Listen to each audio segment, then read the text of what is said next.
Hey, what's up you guys? Welcome to the ROBINHOOD YouTube channel, and in today's episode, we're going to be talking about Google-DEE-Google. And if you haven't heard of Google, you probably live under a rock, because in order to even watch this video, you need to have Google, because YouTube is actually just owned by Google. And if you own Google, or if you've thought about buying Google stock, this is the video for you. And in order to find Google stock on the stock market, just look up Google without the E, or you can look up Alphabet Inc., which happens to be Google stock as well. And you might find that there's three: Alphabet A, Alphabet B, Alphabet C. We're gonna be looking at all three. Technically, it's all the same company no matter what. And before we dive into the episode, don't forget to smash the subscribe button if it's your first time to the channel and you like videos like this. And if you gain a lot of value from this video, which I know you will, don't forget to smash that like button as well, because it really helps out the YouTube algorithm and it helps small creators like me make more content for you guys to enjoy. And without further ado, let's dive into Google.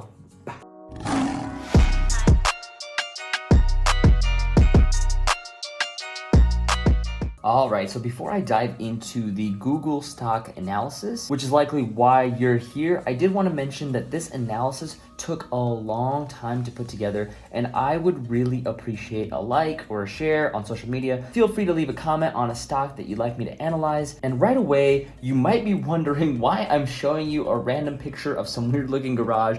Well, this is actually where Google got started. It actually started in a garage. So this huge company that we have today started with just two guys in a garage, and now they have a headquarters that looks like this, which is absolutely incredible to look, at the difference between the two pictures here. We have, this old looking garage just in their parents' house, and this huge, awesome pavilion. You have your track, which you can ride bikes. It goes all the way outside, so it's like half indoor, half outdoor hybrid. It looks incredible, honestly. The people that founded it were Larry Page and Sergey Brin. I'm not gonna go into too much of who they are, but here we have Larry Page and Sergey Brin. These are the founders, and if you're interested, you can go check out their Wikipedia page. And now their current CEO is Sundar Pichai. I hope I'm pronouncing that correctly. Might not be, so I apologize if you're watching this. But looking at Sundar's education, he went to Stanford University. He went to University of Pennsylvania. He is now the CEO of Google, or otherwise known as Alphabet Inc. His annual salary currently is about $2 million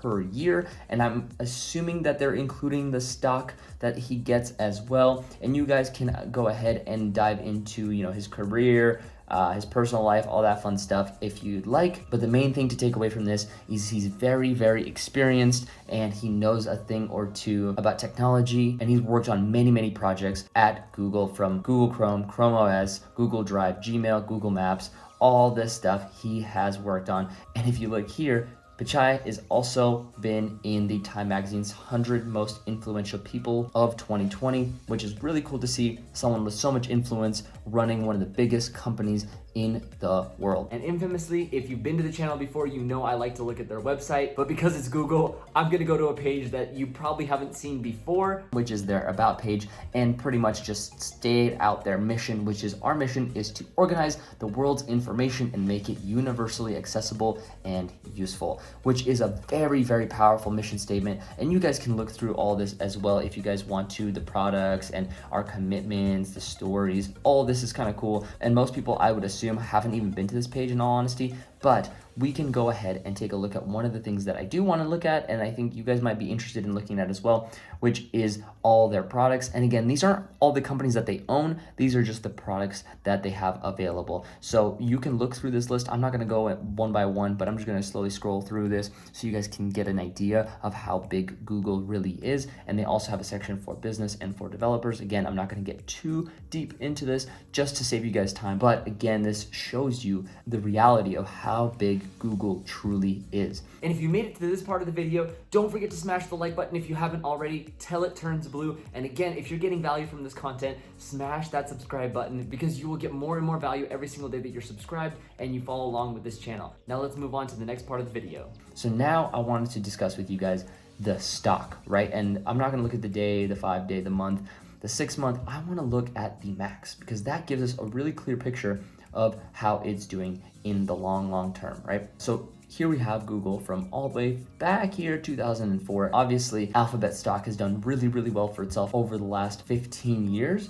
And if you even look back at the 5-year mark, it's done really well in the last 5 years. It's also done really, really well in the last year or so. And if we take a look at their market cap, they are finally sitting at above $1 trillion. I've been waiting for Google to hit that, and they did that about 2 weeks ago, I would say, which is awesome for Google because they are truly deserving of this $1 trillion market cap. Next thing I wanted to do is just compare Google to its closest rival, which in my opinion happens to be Microsoft. You can argue it's Amazon, you can argue that it's Apple, but honestly, in my opinion, Microsoft is their closest competitor. And honestly, you can look at their max chart, but it doesn't really paint a good picture because if you look, Google only goes back to 2004, so it's not a fair comparison, and it makes Microsoft look like an absolute behemoth in comparison to Google. But if we take a look at the 5 years, you can see here it goes up, down, and they kind of surpass each other a few times back here in 2016. And if you look all the way forward here, 2018, 2019, 2020, boom, we have, you know, a slight deviation, honestly, from the 2017 levels to 2020, and Microsoft is pretty much leading this space in comparative to Google. But stock price doesn't actually mean value of the company. So the value of the company of Alphabet or Google has probably gone up very similarly to Microsoft. Their revenue is absolutely off the wall. If we go ahead and take a look at the revenue here, and you can see 2015, 2016, they have had a steady increase.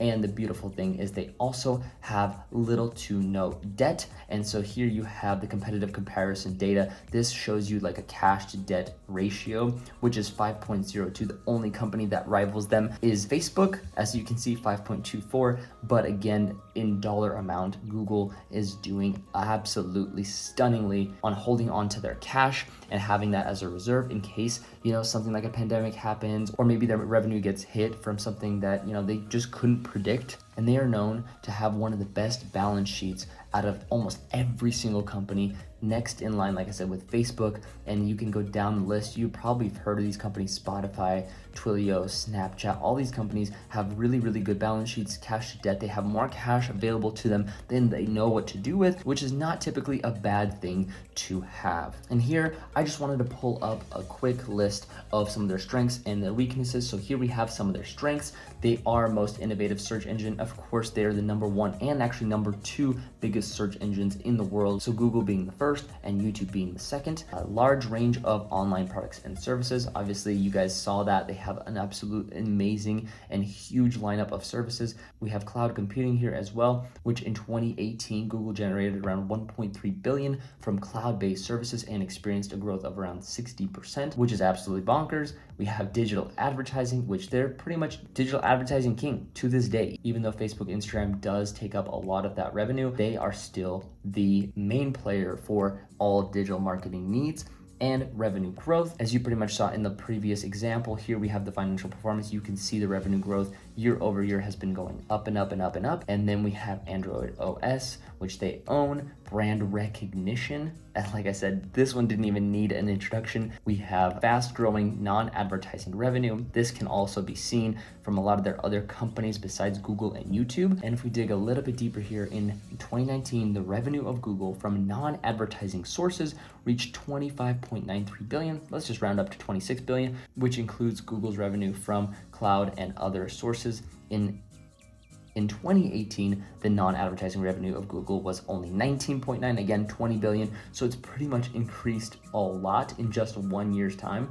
But what kind of analysis video would this be if we didn't include some of their weaknesses? So here we have the weaknesses of Google. Their over-reliance on digital advertising. This is very, very true because when Facebook came to the advertising space, they pretty much dominated any social media platform, and a lot of people went and did digital advertising on Facebook for their small business instead of Google. And here we have a little snippet of an article where in December of 2018, the CEO appeared before Congress to respond upon several issues related to privacy, censorship, and user data. These issues have continued and the company had to close several projects, including the Dragonfly project. So obviously that's not going to be a super big issue for them because they do have a lot of cash to burn. And even if a project goes south, they will be okay, but it does slow things down for how fast they can grow. And obviously the government does have to be on the lookout for companies trying to manipulate data or to squeeze the lemon a little bit too hard, right? So the last but not least here, as far as the concerns go,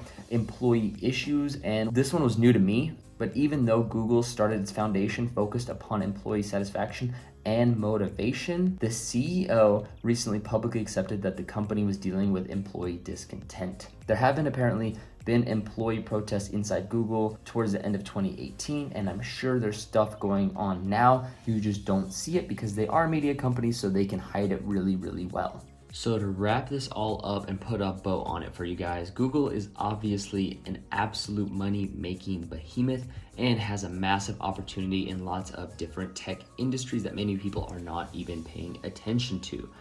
In my personal viewpoint, I think Google is still a baby as far as its total overall potential is concerned, and is even undervalued to this very day. There is obvious concern from investors for regulation, but most tech companies are doing the classic build great things first and ask questions later approach. So even if government does get involved in a project or two, Google will likely just have to pay a fine and onto their merry way they go. Which Google, being the balance sheet kings and cash cows that they are, they will be just fine, just like they have been from their initial inception all the way up to this point. Even though their PE ratio is around the 33 range, as I'm recording this video, with their cash flow, growth, revenue, net income, and overall business model, they are extremely undervalued, and I will personally be buying more as time goes on. All right, guys, thank you so much for watching. If you got a lot of value from this video, make sure to share it with a friend. Go hit the share button down below. And without further ado, I'll see you guys in the next episode. Peace out.